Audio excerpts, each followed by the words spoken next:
ఎందుకు ఆగింది మాట్లాడుకునే ముందు ఆగినందుకు పరిణామాలు ఏంటి? నెంబర్ 1 ఫ్యాన్స్ తరఫున ఒకటి మాట్లాడదాం.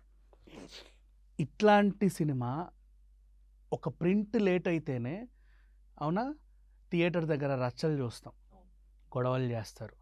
నెక్స్ట్ సేమ్ సిట్యువేషన్స్ని పలు రకాల సినిమాల్లోనూ చూసాం. ప్రింట్ రాలేదంటారా, గొడవ చేయండి, అది చేయండి, ఇది చేయండి అని చెప్పేసి. అవునా, బాలయ్య ఫ్యాన్స్ చూడు, ఎక్కడ ఒక్క థియేటర్ దగ్గరైనా రచ్చ జరిగిందని విన్నావా? ఎక్కడ లేదు, ఎక్కడ కూడా గొడవ లేదు, ఏం లేదు. వాళ్ళు ఏమన్నారంటే ఏదో కొన్ని టెక్నికల్ కారణాలు ఆగుండొచ్చు, ఇవాళ పోతే రేపు వస్తుంది, ఎప్పుడు వస్తుంది మేము అందరం చూస్తాం, మేము ఎప్పుడు రిలీజ్ అయినా మాకేం ప్రాబ్లం లేదు అన్నట్టుగానే ఉన్నారు. ఎక్కడా గొడవ లేదు, చాలా కూల్గా వెళ్ళిపోయింది.